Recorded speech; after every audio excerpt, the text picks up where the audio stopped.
स्वागत है आप सभी का हमारे YouTube चैनल में। और आज हम करने वाले हैं चैप्टर 10 मेडिवल इंडिया, जो कि कंपोजिट कल्चर है, डी पार्ट है। शुरू करते हैं अपने एक्सरसाइज के साथ। पहला क्वेश्चन है कि what is meant by the term composite culture. Composite culture क्या होता है, पेज नंबर 87 पे देखते हैं हम। तो देखो यहाँ पे जो इंटरेक्शन है तर्क का इंडियंस के साथ, ये रिजल्ट किया डेवलपमेंट में एक नए कंपोजिट कल्चर यानी मिक्स कल्चर को, जो कि इंडो इस्लामिक कल्चर था। और ये जो कल्चर है ना ही प्योरली पर्शियन है ना ही इंटायरली इंडियन है, पूरी तरह से हिंदुस्तानी है, लेकिन इन दोनों का एक फ्यूज़न है। और फ्यूज़न में क्या है, बेस्ड एलिमेंट मिलेंगे दोनों कल्चर के, यानी पर्शियन और इंडियन के बेस्ड एलिमेंट्स आपको मिलेंगे, यानी द इंटरेक्शन से लेके ऑफ द टू तक। उसके बाद नेक्स्ट क्वेश्चन है आपका, mention any two factor which promoted composite culture during the Mughal age. कौन कौन से फैक्टर्स हैं जो प्रमोट किए कंपोजिट कल्चर को मुगल एज में। पेज 90 पे आ जाओ। पेज नंबर 90 पे यहाँ पे फैक्टर्स दिए हुए हैं रिस्पॉन्सिबल जो थे, जो कि ग्रोथ के लिए कंपोजिट कल्चर के। बहुत सारी इमेंस वेल्थ थी उनके पास और अनलिमिटेड पावर था मुगल के हाथों में, जिसकी वजह से इस सब चीज़ों ने इनेबल किया उनको कि वो कंटिन्यू किए अपना पैट्रोनेज फाइन आर्ट का, लिटरेचर का। और इन्होंने अपने पैसे वगैरह का इस्तेमाल किया, पैलेसेस वगैरह, किले वगैरह बनाए, फोर्ट्स बनाया, मॉन्यूमेंट्स वगैरह बनाए। इसके अलावा ये रिलेटिवली सेटल्ड कंडीशन और एक लॉन्ग पीरियड था इनके पास of peace that prevailed all over northern India में। और ये सारी चीज़ें जो है इनके लिए रास्ता बनाई, undertaking extensive work of art, यानी कि इन्होंने बहुत अच्छे तरीके से जो है कि इन सब चीज़ों को ये सब कुछ दे पाए, क्योंकि जो है कि पीस था एक लॉन्ग पीरियड तक इनके पास, रिलेटिवली सेटल्ड कंडीशन में थे ये हिंदुस्तान के अंदर, तो इसकी वजह से इसको बढ़ावा मिला। और इसके अलावा ये भी है कि मुगल एम्परर के पास बहुत अच्छा ग्रेट सेंस था ब्यूटी का, आर्ट का, हर एक उसमें से बहुत ही एक्जियस था। और वो फाइंड करता था एक आउटलेट एक्सप्रेशन के लिए, कुछ विजुअल आर्ट वगैरह के लिए, तो इसीलिए सब कोई पैलेसेस वगैरह, टॉम वगैरह, बहुत सारी चीज़ें जो है राजा महाराजा बनाते थे उस समय, मुगल एम्परर। ये हो गया आपका। कोई भी 2 पॉइंट लिखना है इन 4 में से, ठीक है। उसके बाद है व्हाट इज बीजक, नेम एनी 2 सेक्शन इनटू विच बीजक इज डिवाइडेड। अब ये बीजक क्या होता है और आपको बताना है 2 सेक्शन जिसमें यह डिवाइड है। पेज नंबर 87 पे चैप्टर के शुरू में। तो पहले 2 लाइन ये होगा कि बीजक the seed book is the compilation of the versus of Kabir, कि बीजक जो है सीड बुक है और ये कंपाइलेशन है कबीर के वर्सेस का। इसके अलावा यहाँ पे डिवीज़न दिया है 3 लाइन में कि बीजक कंप्राइज करता है 3 मेन सेक्शन का, जिसको क्या कहते हैं, सखी, रामायणी एंड शब्द। और 4th सेक्शन है जिसमें कि मिसलेनियस फोक सॉन्ग फॉर्म्स हैं। तो ये 2 सेक्शन लिखना था, तो ये सारा ही लिख सकते हो आप, कोई दिक्कत नहीं, छोटा ही है फिर भी आंसर। नेक्स्ट है आपका इन्यूमरेट करना है क्वेश्चन नंबर 4 में, any 2 teaching of Kabir according to the Bijak. Bijak के हिसाब से 2 टीचिंग बतानी है, पेज नंबर 88 पे। तो पेज नंबर 88 जस्ट एक पेज टर्न करेंगे। कबीर की टीचिंग बीजक के हिसाब से सिर्फ एक ही भगवान है और उसको वर्शिप किया जा सकता है बहुत सारे नाम से, और आपकी निष्ठा होनी चाहिए भगवान के प्रति, और आपके अच्छे कर्म जो है सिर्फ आपको मुक्ति दिला सकते हैं, यानी वही मोक्ष की प्राप्ति वगैरह।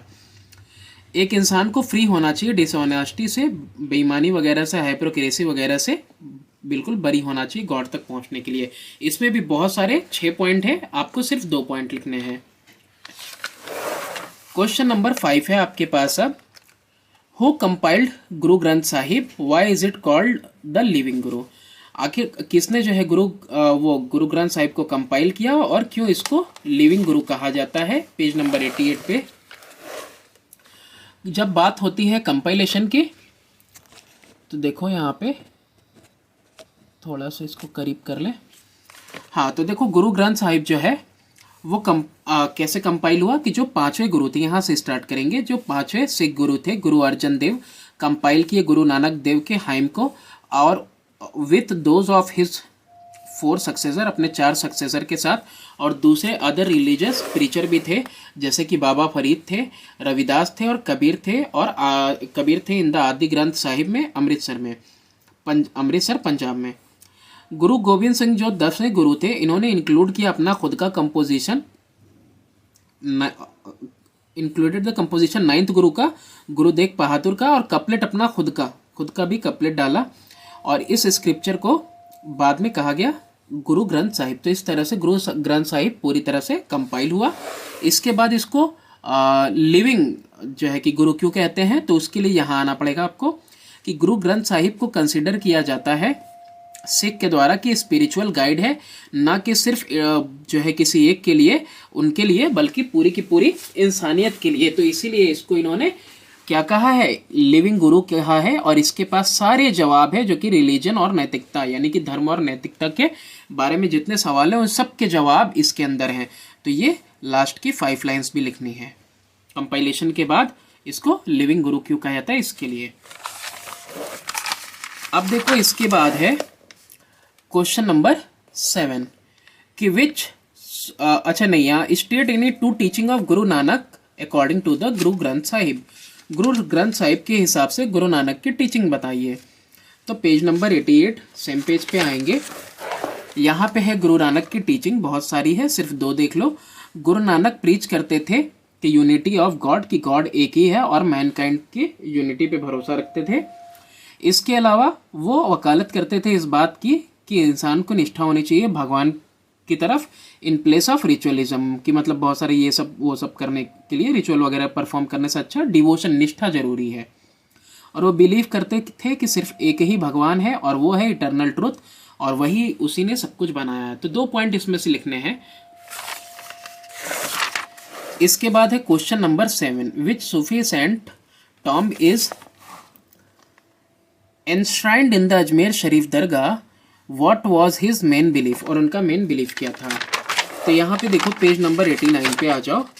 89 में लिखा हुआ है यहाँ पे कि अजमेर शरीफ का जो दरगाह है ये होली श्राइन है सूफी सेंट ख्वाजा मैनुद्दीन चिश्ती रहमतुल्लाह अलैह का, लोकेटेड है अजमेर में राजस्थान में। ये 3 लाइन लिख ली। इसके बाद टीचिंग की बात करें तो इनका टीचिंग में देखो क्या क्या है। पहला है तलब, दैट मीन्स कि deep desire for union with God, आपके अंदर इच्छा होनी चाहिए कि आपको भगवान से मिलना है, एक होना है। इश्क होना चाहिए, जेन्युइन लव होना चाहिए, प्योर ट्रू लव होना चाहिए। फना हो जाना यानी कि डिस्ट्रक्ट कर देना है अपने सेल्फ ईगो को। और उसके बाद हैरत, अमेजमेंट होनी चाहिए कि किस तरह से ये सब दुनिया वगैरह सब बनी हुई है, उनकी चीज़ों के बारे में। तो ये 4 चीज़ें होनी चाहिए। इसके बाद क्वेश्चन नंबर 8 है आपके पास, मेंशन एनी 2 डॉक्ट्राइन ऑफ भक्ति कल्ट। भक्ति कल्ट के 2 डॉक्ट्राइन बताने हैं। पेज नंबर 92 पे आते हैं। पेज नंबर 92 पे डॉक्ट्राइन क्या है भक्ति कल्ट के, कि गॉड एक ही है और उसको वर्शिप किया जाना चाहिए विथ लव, प्यार से, और डिवोशन यानी निष्ठा से, और following the path of true devotion. अगर आप सच्ची निष्ठा का रास्ता अपनाते हो तो आपको मुक्ति मिलेगी। और ब्लाइंड फेथ और एम्प्टी यानी कि अंधविश्वास अगर आपके पास है और खाली ऐसे सेरेमनीज वगैरह कर रहे हो, एक्सटर्नल राइट्स वगैरह कर रहे हो, तो ये सब चीज़ें जो है आपको फॉलो नहीं करनी चाहिए। तो भक्ति कल्ट में कोई भी 2 पॉइंट लिख लोगे आप। इसके बाद है what is meant by Sufism, name 1 Sufi saint. Sufism क्या होता है, एक सूफी सेंट का नाम बताइए। तो 2 सूफी सेंट का मैंने यहाँ नाम लिखा है, हजरत ख्वाजा मोइनुद्दीन चिश्ती रहमतुल्लाह अलैह और हजरत ख्वाजा निजामुद्दीन औलिया रहमतुल्लाह अलैह ऑफ दिल्ली। तो अब यहाँ पे सूफीज्म में देखो आपको पेज नंबर 93 पे आंसर मिलेगा। जो वर्ड है सूफी ये आया हुआ है अरेबिक वर्ड सफ से, जिसका मतलब होता है ऊन, और ये यूज़ किया जाता था मिस्टिक्स के द्वारा, जो कि यूज़ करते थे only a course woollen garment अपने बदन पे पहनने के लिए। और कुछ अकॉर्डिंग टू सम स्कॉलर, कुछ विद्वान ये मानते हैं कि जो वर्ड सूफी आया है वो सफ वर्ड से आया है। सफ़ा का मतलब होता है प्योरिटी। सूफी इंडिया के अंदर आए थे किसके साथ, तुर्किश के साथ, तुर्किश रूलर के साथ, और उन्होंने एक मूवमेंट स्टार्ट किया यानी प्रवचन देना शुरू किया रिलीजियस टॉलरेंस के बारे में, भाईचारगी के बारे में, और गॉड के एक होने के बारे में। तो यही है पूरा सूफिज्म। इसके बाद बात करें, आते हैं हम क्वेश्चन नंबर अपने 10th पे, mention any 2 doctrine of Sufism. Page 93 पे है डॉक्ट्राइन ऑफ सूफिज्म।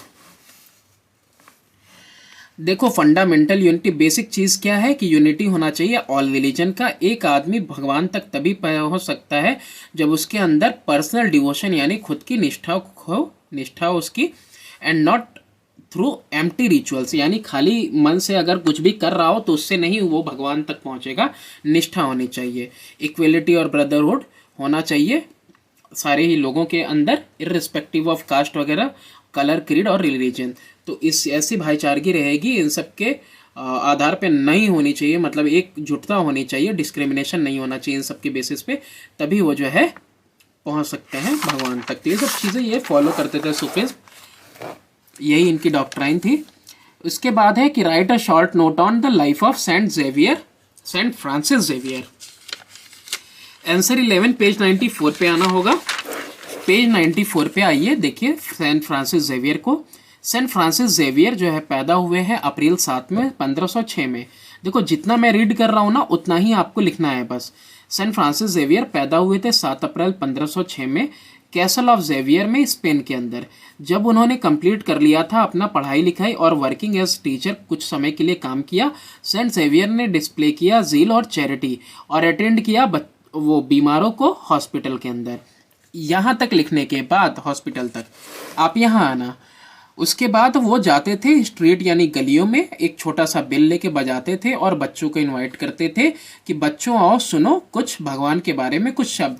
और जब कोई बहुत सारे लोग जमा हो जाया करते थे तो वो उनको लेके चर्च में जाते थे और बताते थे उन सारे बिलीव्स वगैरह के बारे में जो क्रिश्चियनिटी के अंदर हैं, जो रिलेट करते हैं क्रिश्चियनिटी को। तो ये यहाँ ही से लेके देम तक भी लिखना है आपको।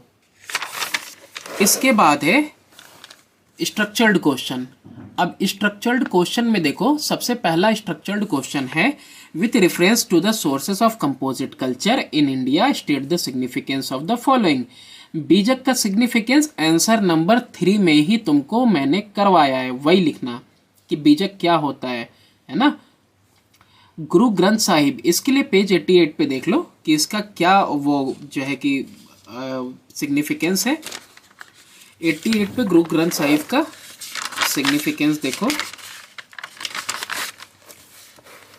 तो यहाँ पे ये पूरा पैराग्राफ है कि गुरु ग्रंथ साहिब जो है कि एक स्क्रिप्चर ही नहीं है अपनी तरह का, जो कि इज द ओनली स्क्रिप्चर, सिर्फ और सिर्फ इकलौता है ऐसा जो कि कंटेन करता है सॉन्ग, हाइम और अटरेंसेस, बहुत ही अलग अलग वैरायटी के, सेंट के, सेजेस के और बार्ड्स के।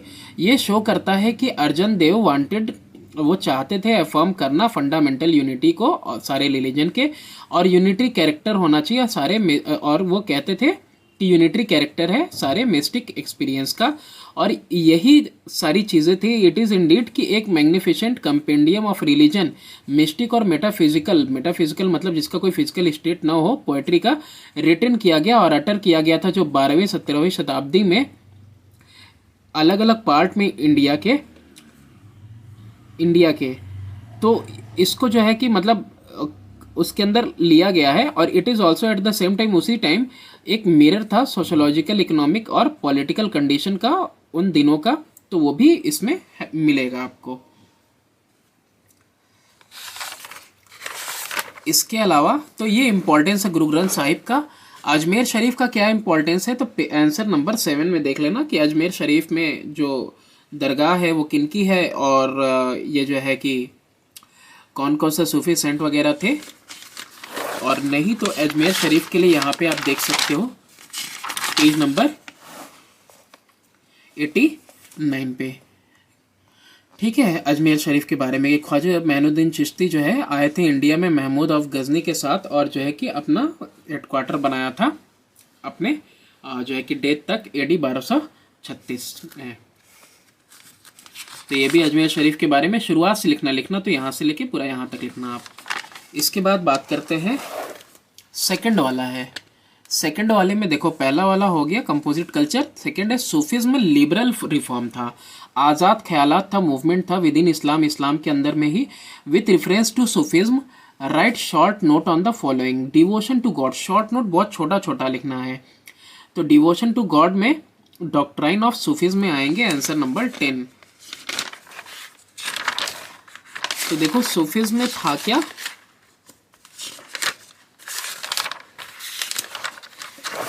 तो यहाँ पे पहली चीज़ जो इसने बोला है डिवोशन ऑफ गॉड के बारे में बात की है। तो डिवोशन में देखो छोटा नोट क्या था ये ए वाला कि one can reach God through personal devotion and not through empty rituals. यानी कि वो क्या मतलब सोचते थे इसके बारे में, डिवोशन टू गॉड के बारे में, कि एक आदमी गॉड तक तभी पहुंच सकता है जबकि उसके अंदर क्या हो, पर्सनल डिवोशन हो, और खाली कर्म बस इसी तरह से बस रिचुअल वगैरह करने से आदमी नहीं पहुंच सकता जब तक कि उसके अंदर बिल्कुल निष्ठा न हो। अब इसके बाद बात करते हैं हम, और इसके अलावा जो है कि बी वाला आप देखते हैं। अब इसके अंदर ये भी लिख सकते हो कि fundamental unity of all religion भी वो टीच करते थे, तो ये भी उसी के अंदर आएगा।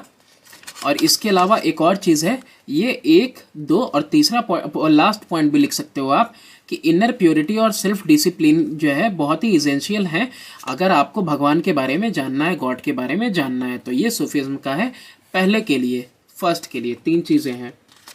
फिर इसके बाद सेकंड है, हमसे पूछ रहा है कास्ट डिस्टिंक्शन के बारे में उनका क्या कहना था।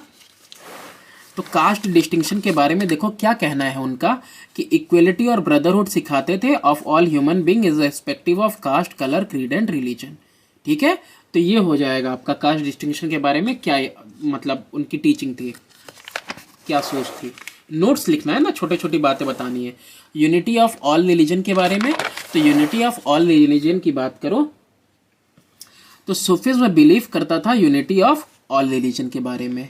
लिख सकते हो कि सूफिज्म जो है Sufism believed in unity of all religion because every religion point out the ultimate aim to reach God and get his blessing. क्योंकि सारे के सारे रिलीजन, मैं फिर से रिपीट कर रहा हूँ सुनना, Sufism believed in unity of all religion because every religion point out the ultimate aim to reach the God and get his blessing. क्योंकि जो सारे के सारे रिलीजन हुआ करते हैं वो अल्टीमेट एम होता है भगवान तक पहुंचना और उनकी ब्लेसिंग को प्राप्त करना। फिर इसके बाद क्वेश्चन है आपका थर्ड वाले में है कि समराइज द इम्पैक्ट ऑफ भक्ति मूवमेंट विथ रिगार्ड टू। अब भक्ति मूवमेंट के इम्पैक्ट को समराइज करना है। इम्पैक्ट क्या हुआ था भक्ति मूवमेंट का with regard to equality of all human being. Equality के ऊपर क्या प्रभाव पड़ा था, तो देखो यहाँ पे पेज 92 पे आओ आप। अब यहाँ पे देखो इक्वलिटी के लिए तो ये इनकी क्या टीचिंग थी, तो वही चीज़ तो बतानी है आपको कि क्या इम्पैक्ट था। तो इनका इम्पैक्ट ये था, इनका टीचिंग ये था कि all are equal before God, कि सब के सब बराबर है गॉड के सामने। डिग्निटी मैन की डिपेंड नहीं करती है, डिपेंड करती है उसके एक्शन के ऊपर, ना कि उसके प्रिविलेजेस ऑफ बर्थ के ऊपर। यूनिवर्सल ब्रदरहुड ऑफ ह्यूमैनिटी, यही रियलिटी है जो भी एक्सेप्टेड, इसी को एक्सेप्ट करना चाहिए। तो ये फर्क पड़ा था भक्ति कल्चर का। इसके बाद बी वाला पोर्शन आपसे पूछा हुआ है, पहले क्वेश्चन देख लो। Fostering unity and harmony between different communities, तो ये कैसे हुआ फोस्टर करना।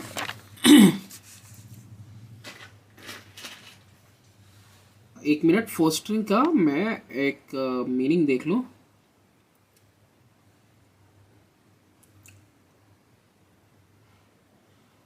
बढ़ावा देना, फोस्टर का मतलब होता है बढ़ावा देना। तो देखो क्या हुआ, तो किस तरह से इसने बढ़ावा दिया, तो देखो बढ़ावा कैसे मिला। देखो सारे ऑल हिंदूज और मुस्लिम जो थे ना वो डिवोटेड थे सूफी सेंट्स के लिए। पीपल रिस्पेक्ट करते थे और फॉलो करते थे टीचिंग सूफी सेंट का, जैसे कबीर है, रहीम है, और वर्शिप करते थे वर्क जो तुलसीदास और सूरदास का था। और जो सॉन्ग्स थे मीराबाई के वो भी चेरिश किए जाते थे हिंदुओं के द्वारा और मुसलमानों के भी द्वारा। अकबर भी जाते थे डिवोशनल सॉन्ग्स वगैरह मीराबाई का सुनने के लिए। तो इस तरह से जो है ना डिफरेंट डिफरेंट कम्युनिटीज़ में ये चीज़ें बिल्कुल फैली हुई थी। ठीक है, तो इस तरह से जो है कि इन्होंने यूनिटी को बढ़ावा दिया और हार्मोनी थी between different different communities Hindu मुसलमानों के बीच में। फिर आगे है सी वाला पार्ट है कि promoting regional language and devotional literature. इसमें क्या रोल रहा है, तो इसमें क्या हुआ कि इसमें देखो 2 पार्ट यहाँ पे दिया हुआ है, 2 पॉइंट। ये दूसरा पॉइंट यहाँ से शुरू करना, पेज नंबर 92 दिख रहा होगा, 92। कि ये इन्होंने प्रीच किया यानी प्रवचन दिया कौन से लैंग्वेज में, in the language of people, लोगों के लैंग्वेज में। जैसे कि लैंग्वेज था हिंदी, भोजपुरी, मैथिली, ओरिया, ये सब पॉपुलर लैंग्वेज हुआ, ऐसी में इन्होंने प्रवचन दिया। और एमंग इम्पॉर्टेंट लिटरेरी वर्क में इस पीरियड में रामचरितमानस जो लिखा गया तुलसीदास के द्वारा, गुरमुखी लिटरेचर जो सिख गुरुस का था, और जो वैष्णव था लिटरेचर का बंगाल में, जो टीचिंग थी कबीर की, गुरु नानक की, रविदास की, इन्होंने इन सब टीचिंग्स ने क्या किया, हेल्प किया रिफॉर्म करने में, बदलाव लाने में, इंडियन सोसाइटी के अंदर बदलाव लाने में, बदलने में इंडियन सोसाइटी को। इन्होंने ट्राई किया कि एक नया सोशल ऑर्डर आ जाए, ये सारे प्रिंसिपल को फॉलो करते हुए, जो प्रिंसिपल थे इक्वेलिटी के, और ये लोग डिनाउंस कर दे कास्ट डिस्टिंक्शन को। ये जो कास्ट के ऊपर डिस्टिंक्शन वगैरह होता है ना, मतलब भेदभाव, वो सब खत्म हो जाए। By exposing the futility of empty rituals, expose कर दे, खत्म कर दे, एक्सपोज कर दे मतलब बाहर ला दे फ्यूटिलिटी एम्प्टी रिचुअल्स की, यानी कि मतलब खाली मन से जो चीज़ें की जाती हैं, रिचुअल्स वगैरह परफॉर्म किए जाते हैं। They did away with the domination of priest, ये क्यों करते हैं, with the domination of priest पादरी वगैरह डोमिनेट रहते हैं इसलिए। दस द भक्ति movement brought in social change, तो ये सारे बदलाव जो है भक्ति मूवमेंट लेके आया। तो 2 पॉइंट हो गए, दूसरा और तीसरा पॉइंट लिखेंगे उस पेज पर से। फिर उसके बाद है क्वेश्चन नंबर 4 आपके पास, with reference to influence of Christianity during the Mughal period answer the following question, कि प्रभाव जो हुआ क्रिश्चियनिटी का ये मुगल पीरियड में, इस सारे सवालों के जवाब दो। एक्सप्लेन करो role of Saint Xavier in spreading Christianity in India, तो ये किस तरह से इन्होंने जो है कि स्प्रेड किया क्रिश्चियनिटी को इंडिया में। How did missionaries bring European closer to Indian, missionaries कैसे यूरोपियंस को नज़दीक लेके आ पाए। और explain the role of Christian missionaries in promoting language literature art in India, किस तरह से क्रिश्चियन मिशनरीज ने प्रोमोट किया लैंग्वेज लिटरेचर और आर्ट को इंडिया में। ठीक है, तो देखते हैं पहले रोल, किसका रोल देखते हैं, सेंट जेवियर का। यहां से शुरू करेंगे अब की बार सेंट जेवियर से, लॉन्ग आंसर टाइप है सब। सेंट जेवियर जो है बने पहले जेसुइट मिशनरी, और ये अराइव हुए इंडिया में 1542 में, और ये प्ले करते हैं बहुत इंपॉर्टेंट रोल स्प्रेड करने में क्रिश्चियनिटी। तो सेंट जेवियर के बारे में यह जो हम लोगों ने आंसर नंबर 11 में लिखा था, शुरू से लेकर सेंट फ्रांसिस जेवियर से लेकर हॉस्पिटल तक, और फिर किस तरह से वो बच्चों को गैदर करते थे, ही वुड गो थ्रू से लेके क्रिश्चियनिटी टू देम तक। ये ए वाला पार्ट हमारा हो गया। ठीक है, ए वाले पार्ट में था कि सेंट जेवियर ने क्या रोल निभाया इसको फैलाने में, यही है ना, कि explain the role played by Saint Xavier in spreading Christianity in India, तो यही रोल रहा इनका इंडिया में फैलाने का। ठीक है, तो अब इसके अलावा क्या है, एक बार देख लेते हैं, कहीं ऐसा तो नहीं कि अधूरा है। हिंदुस्तान की बात इसमें हुई है, ठीक है ठीक है, ये तो वहीं की बात हो रही है हिंदुस्तान में। ड्यूरिंग द 6 ईयर, हाँ यहाँ पे दिखा है, यहाँ पे इसके बाद से कि during the 6 years that Saint Xavier had been working in India, दूसरे जेसुइट मिशनरीज भी आए गोवा के अंदर 1584 में, और इन्होंने इन मिशनरीज को भेज दिया प्रिंसिपल सेंटर में इंडिया के, जहाँ पे इस्टेब्लिश किया गया मिशन। और सेंट जेवियर ने काम किया रिलेंटलेसली 10 साल तक के लिए, और प्रीच किया इजेंशियल्स क्रिश्चियनिटी के, जो भी मतलब इजेंशियल होते हैं कि जिसको आपको करना होता है क्रिश्चियनिटी में आने के बाद, तो वो सारी चीज़ें इन्होंने स्प्रेड की। तो क्रिश्चियनिटी पे आके ओवर कर देंगे, बहुत लंबा हो गया वैसे भी ये। अब यहाँ पे सेकंड वाला था क्वेश्चन, हो तो गया सेंट जेवियर के बारे में कि किस तरह से स्प्रेड किया। How did missionaries bring European closer to Indian, तो ये वाली पॉइंट बहुत ही इम्पॉर्टेंट है कि किस तरह से जो है कि यूरोपियन ने क्लोजर लेके आए, किसको, मिशनरीज ने क्या किया, यूरोपियन को इंडियन के क्लोज कैसे लेके आए। तो देखो क्रिश्चियनिटी का इम्पैक्ट क्या हुआ, तो किस तरह से करीब लाए। तो देखो मिशनरीज ने किया क्या कि जब क्रिश्चियन मिशनरीज स्प्रेड की क्रिश्चियनिटी इंडिया में, और प्लेड की इंपॉर्टेंट रोल प्रमोट करने में लैंग्वेज लिटरेचर और आर्ट को। ठीक है, तो मिशनरीज जो है कि अंडरस्टैंड करने के लिए और अंडरस्टूड होने के लिए इंडियन पीपल के लिए brought out grammar and dictionaries, grammar और डिक्शनरीज लेके आए। Of Indian language, Indian language का ग्रामर और डिक्शनरी लेके आए। तो ये चीज़ देखो करीब ही तो करेगी यूरोपियंस को इंडियंस के। सेंट जेवियर ने लर्न किया लैंग्वेज मालाबार का और एक मैनुअल ग्रामर का लेके आए और वोकेबलरी का, जिसने हेल्प किया जेसूट्स को और दूसरे मिशनरीज को कि लर्न कर सके लैंग्वेज किसके, पीपल ऑफ मालाबार के। तो ये सारी चीज़ें क्या कर रही हैं, यूरोपियंस को इंडियंस के करीब लेके आ रही हैं, है ना। और फिर इसके बाद भी देखो आगे जो इंग्लिश जेसूट थे थॉमस स्टेफन, ये एक एपिक कोनकानी और एक ग्रामर बुक लेके आए। और डियागो राइबेरो दूसरे इंग्लिश मिशनरी थे, ये एक ग्रामर बुक लिखे और बुकलेट किसके ऊपर, क्रिश्चियन डॉक्ट्राइन के ऊपर। तो ये सारी मेहनत इनकी जो हो रही है ये क्या करेगा, ये इंडियंस को उनके करीब लेके आएगा। ठीक है, तो भाई आपके लिए कोई किताब लिख रहा है, आपकी लैंग्वेज में बात कर रहा है, आपकी लैंग्वेज के साथ वो रिलेट कर रहा है अपनी क्रिश्चियनिटी को, तो जाहिर सी बात है इंडियंस इससे करीब आए। Explain the role of Christian missionaries in promoting language literature art in India. तो ये दोनों के लिए सेम आंसर हो सकता है। कैसे मिशनरीज ब्रिंग किए यूरोपियन को इंडियन के क्लोजर, ये भी, और ये भी कि किस तरह से उन्होंने प्रमोट किया लैंग्वेज लिटरेचर और आर्ट को इंडिया में। तो दोनों के लिए सेम आंसर है कि इसी तरीके से उन्होंने नज़दीक भी किया और इसी तरीके से इन्होंने प्रमोट भी किया। इसके लिए चाहो तो एक दो पॉइंट और अलग लिख भी सकते हो, जैसे कि ये पॉइंट लिख सकते हो लास्ट वाले में कि मिशनरीज ने शुरुआत कर दी टीचिंग करना western music in church school in India. जो भी चर्च स्कूल है वहाँ पे वेस्टर्न म्यूजिक की शुरुआत हुई। अब म्यूजिक के अलावा भी वो डांस सिखाने लगे, इंस्ट्रूमेंटल म्यूजिक, और बहुत सारे चर्चेज और म्यूजिक स्कूल्स हुए ताकि हर एक चर्च में हाइम्स वगैरह फिर गाए जाने लगे और उसमें जो है कि accompanied by organ and other musical instrument, organ और दूसरे म्यूजिकल इंस्ट्रूमेंट के साथ उनको गाया बजाने जाने लगा। तो ये भी है प्रमोट करने का लैंग्वेज और कल्चर को, अपने लिटरेचर आर्ट को। तो एक पॉइंट ये भी लिख सकते हो चाहो तो इन तीनों के अलावा, अगर उसमें लिख दिया है तो ये पॉइंट सी वाले में लिख देना और बाकी ये 3 पॉइंट बी वाले में। 3 भी नहीं लिखना तो कम से कम 2 लिखना बी वाले में। अब आते हैं हम लास्ट क्वेश्चन नंबर 5 पे। क्वेश्चन नंबर 5 में आपके पास क्या है कि with reference to the picture given alongside answer the following, name the bhakti saint given in the picture. और फिर कहना है कि वेयर वर दे बॉर्न, ये कौन है और ये कब पैदा हुए थे, ये सारी चीज़ें आपको बतानी है, इसके अंदर जवाब देना है। तो देखो यहाँ पे पहला फोटो जो आपको दिख रहा होगा वो पहला फोटो किसका है, वो पहला फोटो मीरा बाई का है ना। और दूसरी वाली फोटो किसकी है, संत जानेश्वर की है, ये संत जानेश्वर की फोटो है।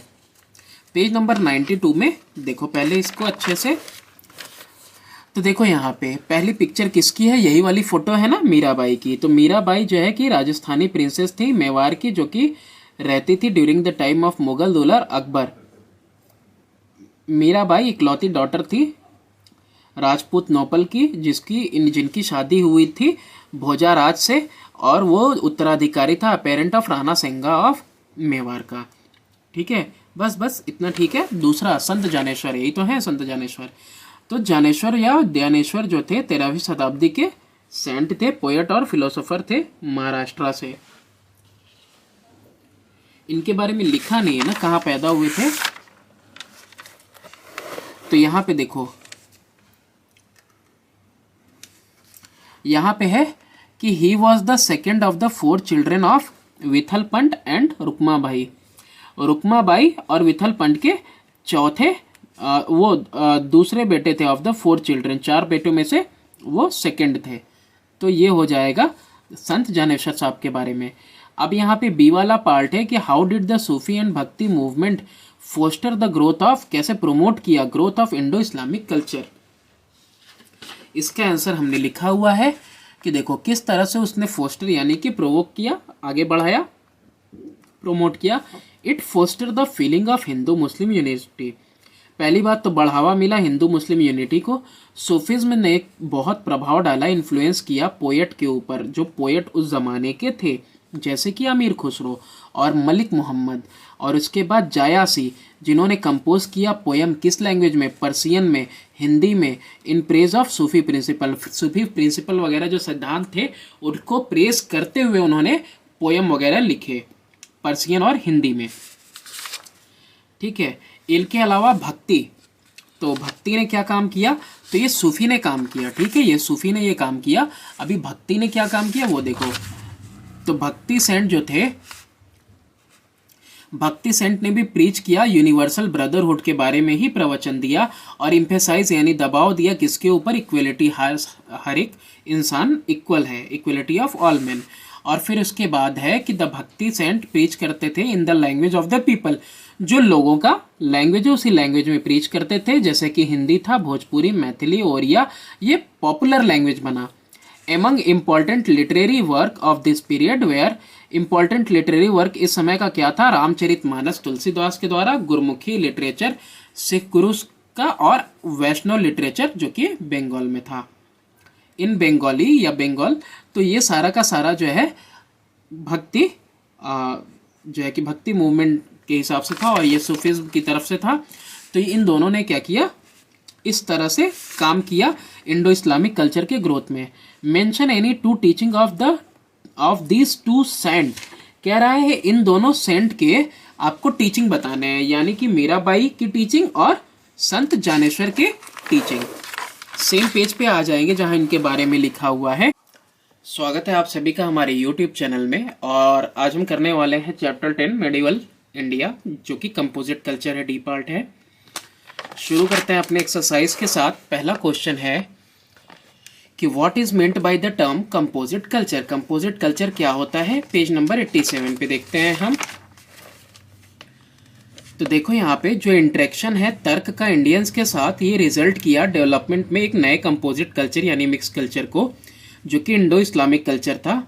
और ये जो कल्चर है ना ही प्योरली पर्शियन है ना ही इंटायरली इंडियन है, पूरी तरह से हिंदुस्तानी है, लेकिन इन दोनों का एक फ्यूजन है। और फ्यूजन में क्या है, बेस्ड एलिमेंट मिलेंगे दोनों कल्चर के, यानी पर्शियन और इंडियन के बेस्ड एलिमेंट्स आपको मिलेंगे, यानी द इंटरेक्शन से लेके ऑफ द टू तक। उसके बाद नेक्स्ट क्वेश्चन है आपका, mention any two factor which promoted composite culture during the Mughal age. कौन कौन से फैक्टर्स हैं जो प्रमोट किए कंपोजिट कल्चर को मुगल एज में। पेज 90 पे आ जाओ। पेज नंबर 90 पे यहाँ पे फैक्टर्स दिए हुए हैं रिस्पॉन्सिबल जो थे, जो कि ग्रोथ के लिए कंपोजिट कल्चर के। बहुत सारी इमेंस वेल्थ थी उनके पास और अनलिमिटेड पावर था मुगल के हाथों में, जिसकी वजह से इस सब चीज़ों ने इनेबल किया उनको कि वो कंटिन्यू किया अपना पैट्रोनेज फाइन आर्ट का, लिटरेचर का, और इन्होंने अपने पैसे वगैरह का इस्तेमाल किया, पैलेसेस वगैरह, किले वगैरह बनाए, फोर्ट्स बनाया, मॉन्यूमेंट्स वगैरह बनाए।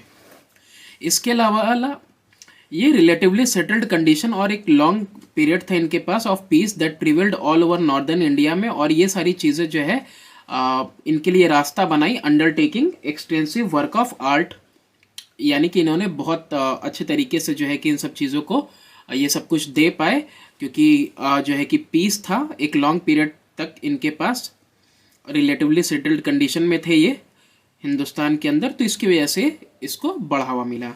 और इसके अलावा ये भी है कि मुगल एम्परर के पास बहुत अच्छा ग्रेट सेंस था ब्यूटी का, आर्ट का, हर एक उसमें से बहुत ही एक्जियस था, और वो फाइंड करता था एक आउटलेट एक्सप्रेशन के लिए, कुछ विजुअल आर्ट वगैरह के लिए। तो इसीलिए सब कोई पैलेसेस वगैरह, टॉम वगैरह, बहुत सारी चीज़ें जो है राजा महाराजा बनाते थे उस समय मुगल एम्परर। ये हो गया आपका, कोई भी 2 पॉइंट लिखना है इन 4 में से, ठीक है। उसके बाद है व्हाट इज बीजक, name any two section into विच बीजक इज डिवाइडेड। अब ये बीजक क्या होता है और आपको बताना है 2 सेक्शन जिसमें यह डिवाइड है। पेज नंबर 87 पे चैप्टर के शुरू में। तो पहले 2 लाइन ये होगा कि बीजक the seed book is the compilation of the versus of Kabir, कि बीजक जो है सीड बुक है और ये कंपाइलेशन है कबीर के वर्सेस का। इसके अलावा यहाँ पे डिवीज़न दिया है 3 लाइन में कि बीजक कंप्राइज करता है 3 मेन सेक्शन का, जिसको क्या कहते हैं, सखी, रामायणी एंड शब्द। और 4th सेक्शन है जिसमें कि मिसलेनियस फोक सॉन्ग फॉर्म्स हैं। तो ये 2 सेक्शन लिखना था, तो ये सारा ही लिख सकते हो आप, कोई दिक्कत नहीं, छोटा ही है फिर भी आंसर। नेक्स्ट है आपका इन्यूमरेट करना है क्वेश्चन नंबर 4 में, any 2 teaching of Kabir according to the Bijak. Bijak के हिसाब से 2 टीचिंग बतानी है। पेज नंबर 88 पे। तो पेज नंबर 88 जस्ट एक पेज टर्न करेंगे। कबीर की टीचिंग बीजक के हिसाब से, सिर्फ एक ही भगवान है और उसको वर्शिप किया जा सकता है बहुत सारे नाम से, और आपकी निष्ठा होनी चाहिए भगवान के प्रति, और आपके अच्छे कर्म जो है सिर्फ आपको मुक्ति दिला सकते हैं, यानी वही मोक्ष की प्राप्ति वगैरह। एक इंसान को फ्री होना चाहिए डिसऑनेस्टी से, बेईमानी वगैरह से, हाइपोक्रेसी वगैरह से बिल्कुल बरी होना चाहिए गॉड तक पहुंचने के लिए। इसमें भी बहुत सारे 6 पॉइंट हैं, आपको सिर्फ 2 पॉइंट लिखने हैं। क्वेश्चन नंबर 5 है आपके पास अब, who compiled Guru Granth Sahib, why is it called the living गुरु।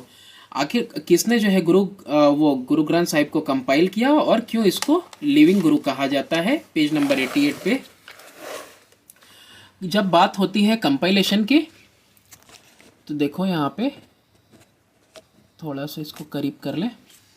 हाँ, तो देखो गुरु ग्रंथ साहिब जो है वो कैसे कंपाइल हुआ कि जो 5वें गुरु थे, यहाँ से स्टार्ट करेंगे। जो 5वें सिख गुरु थे, गुरु अर्जन देव, कंपाइल किए गुरु नानक देव के हाइम को, और with those of his 4 successor, अपने 4 सक्सेसर के साथ, और दूसरे अदर रिलीजियस प्रीचर भी थे, जैसे कि बाबा फरीद थे, रविदास थे और कबीर थे, और कबीर थे इन द आदि ग्रंथ साहिब में, अमृतसर में, अमृतसर पंजाब में।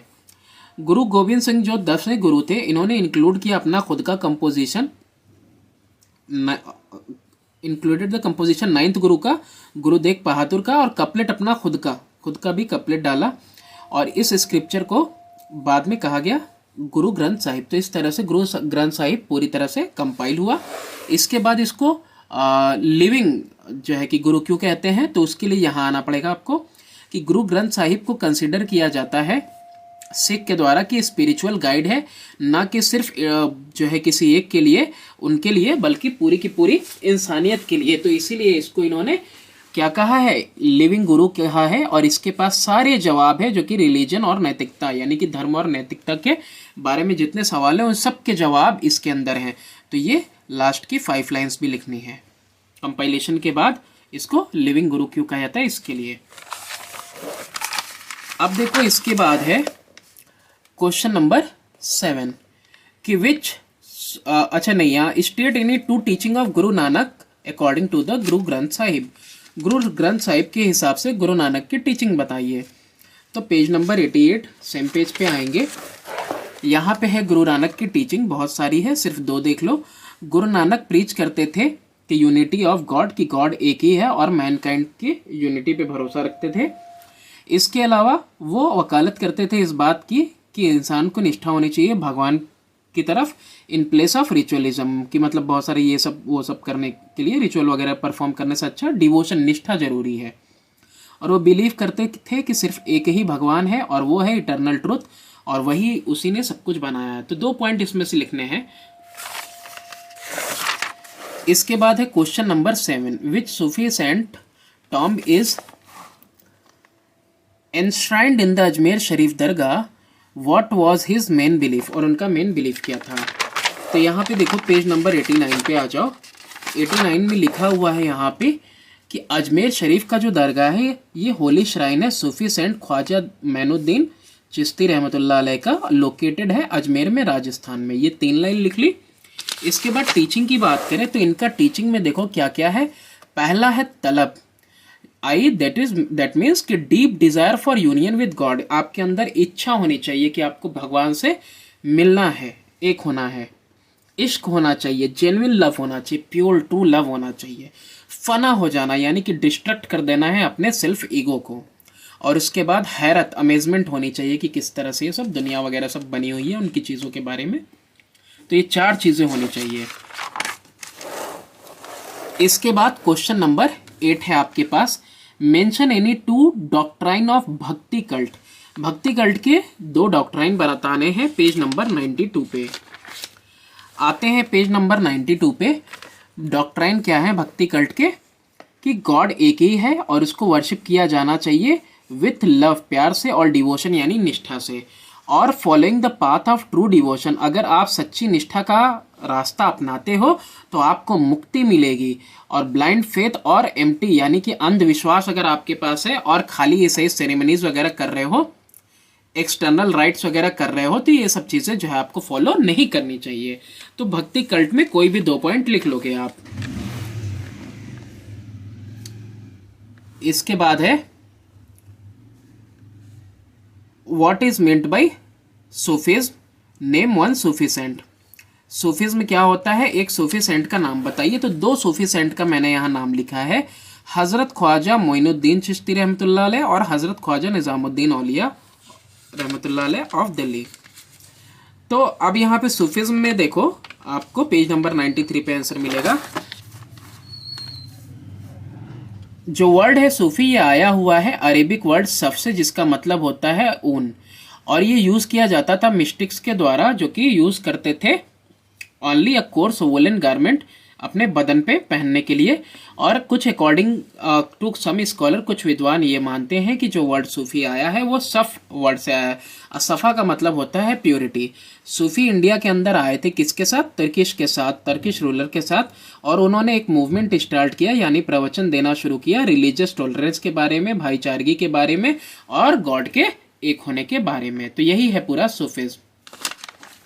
इसके बाद बात करें, आते हैं हम क्वेश्चन नंबर अपने 10th पे, mention any to doctrine of Sufism. Page 93 पे है डॉक्ट्राइन ऑफ सूफिज्म। देखो, फंडामेंटल यूनिटी, बेसिक चीज़ क्या है कि यूनिटी होना चाहिए ऑल रिलीजन का। एक आदमी भगवान तक तभी हो सकता है जब उसके अंदर पर्सनल डिवोशन यानी खुद की निष्ठा उसकी, and not through empty rituals, यानी खाली मन से अगर कुछ भी कर रहा हो तो उससे नहीं वो भगवान तक पहुंचेगा। निष्ठा होनी चाहिए, इक्वलिटी और ब्रदरहुड होना चाहिए सारे ही लोगों के अंदर, इररिस्पेक्टिव ऑफ कास्ट वगैरह, कलर, क्रीड और रिलीजन। तो इस ऐसी भाईचारगी रहेगी, इन सब के आधार पे नहीं होनी चाहिए, मतलब एक जुटता होनी चाहिए, डिस्क्रिमिनेशन नहीं होना चाहिए इन सब के बेसिस पे, तभी वो जो है पहुंच सकते हैं भगवान तक। तो ये सब चीज़ें ये फॉलो करते थे सूफीज़, यही इनकी डॉक्ट्राइन थी। उसके बाद है कि write a short note on the life of Saint Francis Xavier. Answer 11 page 94 पे आना होगा। पेज 94 पे आइए, देखिए सेंट फ्रांसिस जेवियर को। सेंट फ्रांसिस जेवियर जो है पैदा हुए हैं अप्रैल 7 में 1506 में। देखो, जितना मैं रीड कर रहा हूँ ना उतना ही आपको लिखना है बस। सेंट फ्रांसिस जेवियर पैदा हुए थे 7 अप्रैल 1506 में कैसल ऑफ जेवियर में, स्पेन के अंदर। जब उन्होंने कंप्लीट कर लिया था अपना पढ़ाई लिखाई और वर्किंग एज टीचर कुछ समय के लिए काम किया, सेंट जेवियर ने डिस्प्ले किया जील और चैरिटी और अटेंड किया वो बीमारों को हॉस्पिटल के अंदर। यहाँ तक लिखने के बाद हॉस्पिटल तक आप यहाँ आना। उसके बाद वो जाते थे स्ट्रीट यानी गलियों में, एक छोटा सा बेल लेके बजाते थे और बच्चों को इनवाइट करते थे कि बच्चों आओ सुनो कुछ भगवान के बारे में कुछ शब्द। और जब कोई बहुत सारे लोग जमा हो जाया करते थे तो वो उनको लेके चर्च में जाते थे और बताते थे उन सारे बिलीव्स वगैरह के बारे में जो क्रिश्चियनिटी के अंदर हैं, जो रिलेट करते हैं क्रिश्चियनिटी को। तो ये यहाँ ही से लेके देम तक भी लिखना है आपको। इसके बाद है स्ट्रक्चर्ड क्वेश्चन। अब स्ट्रक्चर्ड क्वेश्चन में देखो, सबसे पहला स्ट्रक्चर्ड क्वेश्चन है with reference to the sources of composite culture in India state the significance of the following. Bijak का सिग्निफिकेंस आंसर नंबर 3 में ही तुमको मैंने करवाया है, वही लिखना कि बीजक क्या होता है ना। गुरु ग्रंथ साहिब, इसके लिए पेज 88 पे देख लो कि इसका क्या वो जो है कि सिग्निफिकेंस है। 88 पे गुरु ग्रंथ साहिब का सिग्निफिकेंस देखो। तो यहाँ पे ये पूरा पैराग्राफ है कि गुरु ग्रंथ साहिब जो है कि एक स्क्रिप्चर ही नहीं है अपनी तरह का, जो कि इज़ द ओनली स्क्रिप्चर, सिर्फ और सिर्फ इकलौता है ऐसा जो कि कंटेन करता है सॉन्ग, हाइम और अटरेंसेस, बहुत ही अलग अलग वैरायटी के, सेंट के, सेजेस के और बार्ड्स के। ये शो करता है कि अर्जन देव वांटेड, वो चाहते थे अफर्म करना फंडामेंटल यूनिटी को और सारे रिलीजन के, और यूनिटरी कैरेक्टर होना चाहिए सारे, और वो कहते थे कि यूनिटरी कैरेक्टर है सारे मिस्टिक एक्सपीरियंस का, और यही सारी चीज़ें थी। इट इज़ इंडीड कि एक magnificent compendium of religion, mistake और मेटाफिजिकल मतलब जिसका कोई फिजिकल स्टेट ना हो, पोएट्री का रिटन किया गया और अटर किया गया था, जो 12वीं 17वीं शताब्दी में अलग अलग पार्ट में इंडिया के तो इसको जो है कि मतलब उसके अंदर लिया गया है। और it is also at the same time, उसी टाइम एक मिरर था सोशोलॉजिकल, इकोनॉमिक और पॉलिटिकल कंडीशन का उन दिनों का, तो वो भी इसमें मिलेगा आपको। इसके अलावा तो ये इम्पोर्टेंस है गुरु ग्रंथ साहिब का। अजमेर शरीफ का क्या इम्पोर्टेंस है, तो आंसर नंबर 7 में देख लेना कि अजमेर शरीफ में जो दरगाह है वो किनकी है, और ये जो है कि कौन कौन सा सूफी सेंट वगैरह थे। और नहीं तो अजमेर शरीफ के लिए यहाँ पे आप देख सकते हो पेज नंबर 89 पे। ठीक है, अजमेर शरीफ के बारे में, ख्वाजा मोइनुद्दीन चिश्ती जो है आए थे इंडिया में महमूद ऑफ गजनी के साथ, और जो है कि अपना हेडक्वार्टर बनाया था अपने जो है कि डेथ तक AD 1236 है। तो ये भी अजमेर शरीफ के बारे में शुरुआत से लिखना तो यहाँ से लेके पूरा यहाँ तक लिखना आप। इसके बाद बात करते हैं सेकंड वाला है। सेकंड वाले में देखो, पहला वाला हो गया कंपोजिट कल्चर, सेकंड है सूफिज्म लिबरल रिफॉर्म था, आज़ाद ख्यालात था, मूवमेंट था विद इन इस्लाम, इस्लाम के अंदर में ही, with reference to Sufism right short note on the following, devotion to God, short note बहुत छोटा छोटा लिखना है, तो डिवोशन टू गॉड में डॉक्ट्राइन ऑफ सूफिज्म में आएंगे आंसर नंबर 10। तो देखो सूफिज्म में था क्या,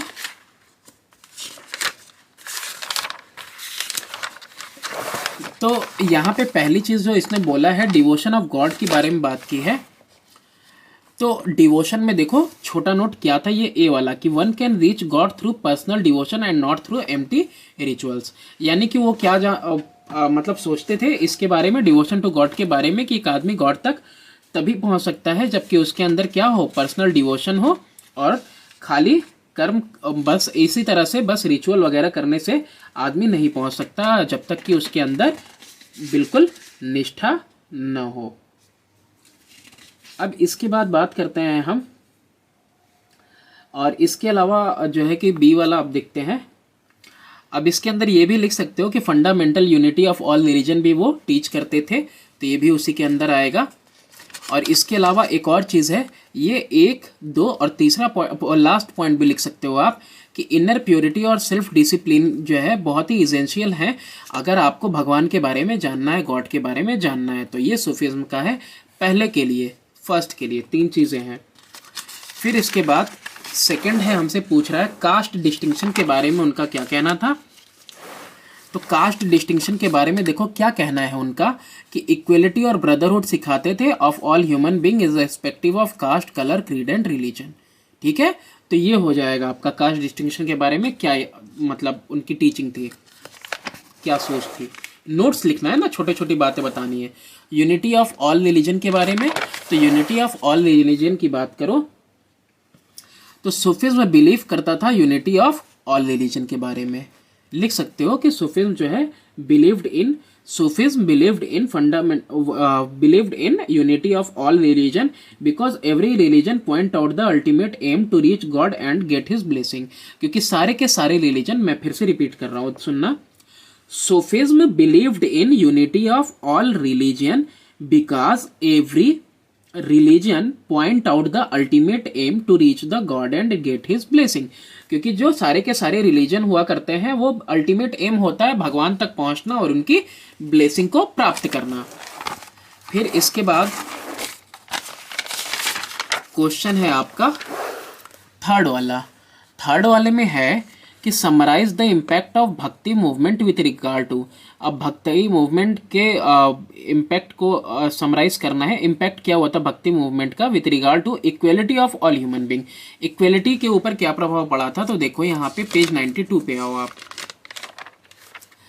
अब यहाँ पे देखो इक्वलिटी के लिए तो ये इनकी क्या टीचिंग थी, तो वही चीज़ तो बतानी है आपको कि क्या इम्पैक्ट था। तो इनका इम्पैक्ट ये था, इनका टीचिंग ये था कि all are equal before God, कि सब के सब बराबर है गॉड के सामने। डिग्निटी मैन की डिपेंड नहीं करती है, डिपेंड करती है उसके एक्शन के ऊपर, ना कि उसके प्रिविलेजेस ऑफ बर्थ के ऊपर। यूनिवर्सल ब्रदरहुड ऑफ ह्यूमैनिटी, यही रियलिटी है टू बी एक्सेप्टेड, इसी को एक्सेप्ट करना चाहिए। तो ये फर्क पड़ा था भक्ति कल्चर का। इसके बाद बी वाला पोर्शन आपसे पूछा हुआ है, पहले क्वेश्चन देख लो। Fostering unity and harmony between different communities, तो ये कैसे हुआ फोस्टर करना।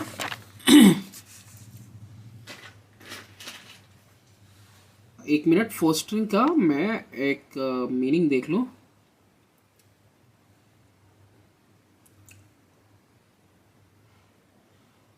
बढ़ावा देना, फोस्टर का मतलब होता है बढ़ावा देना। तो देखो क्या हुआ, तो किस तरह से इसने बढ़ावा दिया, तो देखो बढ़ावा कैसे मिला। देखो सारे ऑल हिंदूज और मुस्लिम जो थे ना वो डिवोटेड थे सूफी सेंट्स के लिए। पीपल रिस्पेक्ट करते थे और फॉलो करते थे टीचिंग सूफी सेंट का, जैसे कबीर है, रहीम है, और वर्शिप करते थे वर्क जो तुलसीदास और सूरदास का था। और जो सॉन्ग्स थे मीराबाई के वो भी चेरिश किए जाते थे हिंदुओं के द्वारा और मुसलमानों के भी द्वारा। अकबर भी जाते थे डिवोशनल सॉन्ग्स वगैरह मीराबाई का सुनने के लिए। तो इस तरह से जो है ना डिफरेंट डिफरेंट कम्युनिटीज़ में ये चीज़ें बिल्कुल फैली हुई थी। ठीक है, तो इस तरह से जो है कि इन्होंने यूनिटी को बढ़ावा दिया और हारमोनी थी between different different communities Hindu मुसलमानों के बीच में। फिर आगे है सी वाला पार्ट है कि promoting regional language and devotional literature. इसमें क्या रोल रहा है, तो इसमें क्या हुआ कि इसमें देखो दो पार्ट यहाँ पे दिया हुआ है, 2 पॉइंट। ये दूसरा पॉइंट यहाँ से शुरू करना, पेज नंबर 92 दिख रहा होगा, 92, कि ये इन्होंने प्रीच किया यानी प्रवचन दिया कौन से लैंग्वेज में, in the language of people, लोगों के लैंग्वेज में। जैसे कि लैंग्वेज था हिंदी, भोजपुरी, मैथिली, ओरिया, ये सब पॉपुलर लैंग्वेज हुआ, इसी में इन्होंने प्रवचन दिया। और एमंग इम्पॉर्टेंट लिटरेरी वर्क में इस पीरियड में रामचरितमानस जो लिखा गया तुलसीदास के द्वारा, गुरमुखी लिटरेचर जो सिख गुरुस का था, और जो वैष्णव था लिटरेचर का बंगाल में, जो टीचिंग थी कबीर की, गुरु नानक की, रविदास की, इन्होंने इन सब टीचिंग्स ने क्या किया, हेल्प किया रिफॉर्म करने में, बदलाव लाने में, इंडियन सोसाइटी के अंदर बदलाव लाने में, बदलने में इंडियन सोसाइटी को। इन्होंने ट्राई किया कि एक नया सोशल ऑर्डर आ जाए, ये सारे प्रिंसिपल को फॉलो करते हुए, जो प्रिंसिपल थे इक्वलिटी के, और ये लोग डिनांस कर दे कास्ट डिस्टिंक्शन को। ये जो कास्ट के ऊपर डिस्टिंक्शन वगैरह होता है ना, मतलब भेदभाव, वो सब खत्म हो जाए by exposing the futility of empty rituals. Expose कर दे, खत्म कर दे, एक्सपोज कर दे मतलब बाहर ला दे फ्यूटिलिटी एम्प्टी रिचुअल्स की, यानी कि मतलब खाली मन से जो चीज़ें की जाती हैं, रिचुअल्स वगैरह परफॉर्म किए जाते हैं। They did away with the domination of priest. ये क्यों करते हैं, with the domination of priest पादरी वगैरह डोमिनेट रहते हैं इसलिए। दस द भक्ति movement brought in social change. तो ये सारे बदलाव जो है भक्ति मूवमेंट लेके आया। तो 2 पॉइंट हो गए, दूसरा और तीसरा पॉइंट लिखेंगे उस पेज पर से। फिर उसके बाद है क्वेश्चन नंबर 4 आपके पास, with reference to influence of Christianity during the Mughal period answer the following question. कि प्रभाव जो हुआ क्रिश्चियनिटी का ये मुगल पीरियड में, इस सारे सवालों के जवाब दो।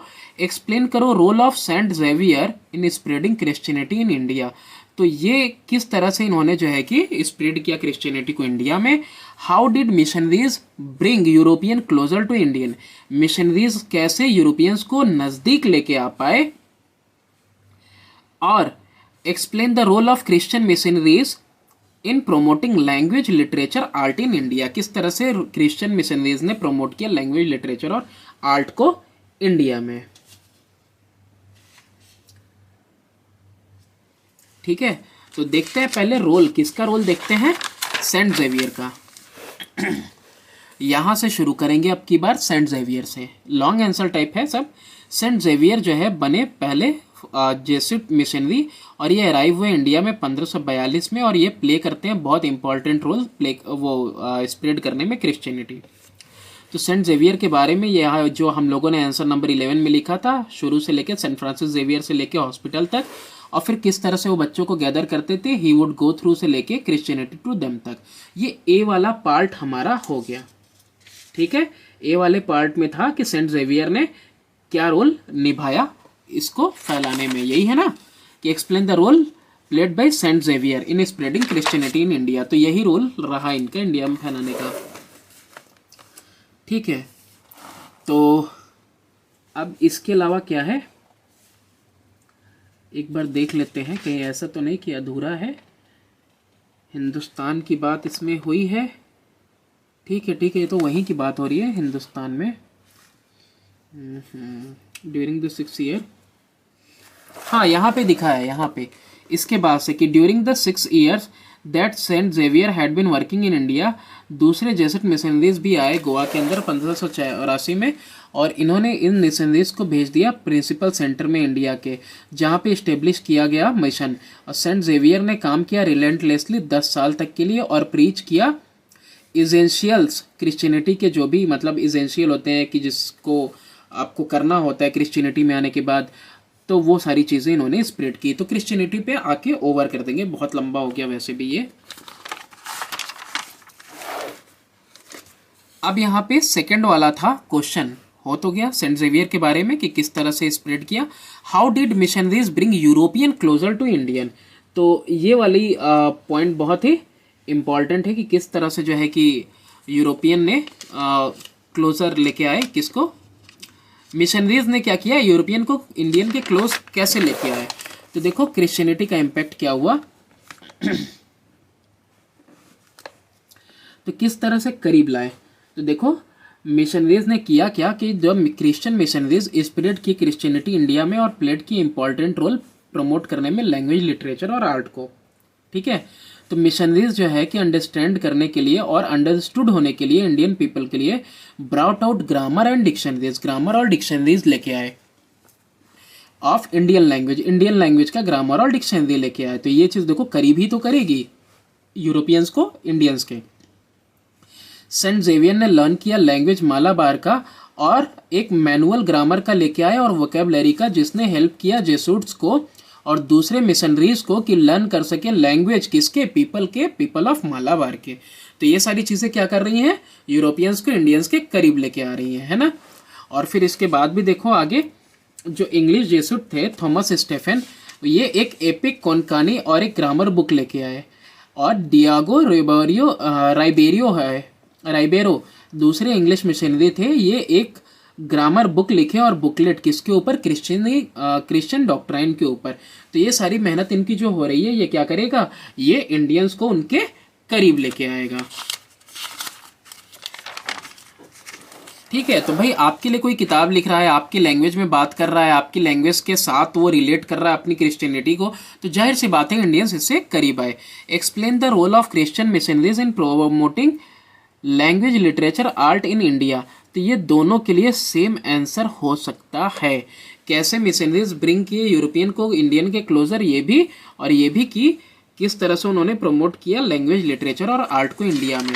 तो दोनों के लिए सेम आंसर है कि इसी तरीके से उन्होंने नज़दीक भी किया और इसी तरीके से इन्होंने प्रमोट भी किया। इसके लिए चाहो तो एक दो पॉइंट और अलग लिख भी सकते हो, जैसे कि ये पॉइंट लिख सकते हो लास्ट वाले में कि मिशनरीज ने शुरुआत कर दी टीचिंग करना western music in church school in India. जो भी चर्च स्कूल है वहाँ पे वेस्टर्न म्यूजिक की शुरुआत हुई। अब म्यूजिक के अलावा भी वो डांस सिखाने लगे, इंस्ट्रूमेंटल म्यूजिक, और बहुत सारे चर्चेज और म्यूजिक स्कूल्स हुए ताकि हर एक चर्च में हाइम्स वगैरह फिर गाए जाने लगे और उसमें जो है कि accompanied by organ and other musical instrument, organ और दूसरे म्यूजिकल इंस्ट्रूमेंट के साथ उनको गाया बजाने जाने लगा। तो ये भी है प्रमोट करने का लैंग्वेज और कल्चर को, अपने लिटरेचर, आर्ट को। तो एक पॉइंट ये भी लिख सकते हो चाहो तो इन तीनों के अलावा, अगर उसमें लिख दिया है तो ये पॉइंट सी वाले में लिख देना और बाकी ये 3 पॉइंट बी वाले में। 3 भी नहीं लिखना तो कम से कम 2 लिखना बी वाले में। अब आते हैं हम लास्ट क्वेश्चन नंबर 5 पे। क्वेश्चन नंबर 5 में आपके पास क्या है कि with reference to the picture given alongside answer the following, name the bhakti saint given in the picture. और फिर कहना है कि वेयर वर दे बॉर्न, ये कौन है और ये कब पैदा हुए थे, ये सारी चीज़ें आपको बतानी है, इसके अंदर जवाब देना है। तो देखो यहाँ पे पहला फोटो जो आपको दिख रहा होगा वो पहला फोटो किसका है, वो पहला फोटो मीरा बाई का है ना। और दूसरी वाली फोटो किसकी है, संत जानेश्वर की है, ये संत जानेश्वर की फोटो है। पेज नंबर 92 में देखो पहले इसको अच्छे से। तो देखो यहाँ पे पहली पिक्चर किसकी है, यही वाली फोटो है ना मीराबाई की। तो मीराबाई जो है कि राजस्थानी प्रिंसेस थी मेवाड़ की, जो कि रहती थी during the time of Mughal ruler Akbar. Mirabai इकलौती डॉटर थी राजपूत नोबल की, जिनकी शादी हुई थी भोजाराज से, और वो उत्तराधिकारी था parent of Rana Sanga of Mewar का। ठीक है, बस इतना ठीक है। दूसरा संत जानेश्वर, यही तो है संत जानेश्वर। तो जानेश्वर या ज्ञानेश्वर जो थे 13वीं शताब्दी के सेंट थे, पोएट और फिलोसोफर थे महाराष्ट्र से। इनके बारे में लिखा नहीं है ना कहाँ पैदा हुए थे। तो यहाँ पे देखो यहाँ पे है कि he was the second of the 4 children of Vitthal Pant and Rukmabai.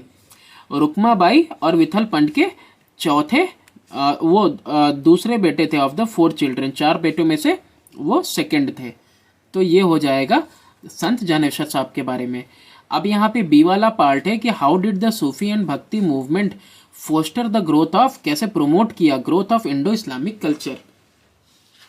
इसका आंसर हमने लिखा हुआ है कि देखो किस तरह से उसने फोस्टर यानी कि प्रोवोक किया, आगे बढ़ाया, प्रोमोट किया। It foster the feeling of Hindu Muslim unity. पहली बात तो बढ़ावा मिला हिंदू मुस्लिम यूनिटी को। सूफिज्म ने एक बहुत प्रभाव डाला, इन्फ्लुएंस किया पोएट के ऊपर, जो पोएट उस ज़माने के थे, जैसे कि अमीर खुसरो और मलिक मोहम्मद, और उसके बाद जायासी, जिन्होंने कंपोज किया पोयम किस लैंग्वेज में, पर्सियन में, हिंदी में, in praise of Sufi principle. Sufi principle वगैरह जो सिद्धांत थे उनको प्रेज करते हुए उन्होंने पोयम वगैरह लिखे पर्सियन और हिंदी में। ठीक है, इनके अलावा भक्ति, तो भक्ति ने क्या काम किया, तो ये सूफी ने काम किया। ठीक है, ये सूफी ने ये काम किया। अभी भक्ति ने क्या काम किया वो देखो। तो भक्ति सेंट जो थे, भक्ति सेंट ने भी प्रीच किया यूनिवर्सल ब्रदरहुड के बारे में ही प्रवचन दिया और इम्फेसाइज यानी दबाव दिया किसके ऊपर, इक्वलिटी, हर एक इंसान इक्वल है, इक्वलिटी ऑफ ऑल मैन। और फिर उसके बाद है कि द भक्ति सेंट प्रीच करते थे in the language of the people, जो लोगों का लैंग्वेज है उसी लैंग्वेज में प्रीच करते थे, जैसे कि हिंदी था, भोजपुरी, मैथिली, ओरिया, ये पॉपुलर लैंग्वेज बना। Among important literary work of this period were, important literary work इस समय का क्या था, रामचरितमानस तुलसीदास के द्वारा, गुरमुखी लिटरेचर सिख गुरुस का, और वैष्णव लिटरेचर जो कि बंगाल में था, इन बंगाली या बंगाल। तो ये सारा का सारा जो है भक्ति जो है कि भक्ति मूवमेंट के हिसाब से था और ये सूफिज्म की तरफ से था। तो इन दोनों ने क्या किया, इस तरह से काम किया इंडो इस्लामिक कल्चर के ग्रोथ में। Mention any two teaching of this two saint, कह रहा है इन दोनों सेंट के आपको टीचिंग बताने हैं, यानी कि मीराबाई की टीचिंग और संत ज्ञानेश्वर के टीचिंग। सेम पेज पे आ जाएंगे जहां इनके बारे में लिखा हुआ है।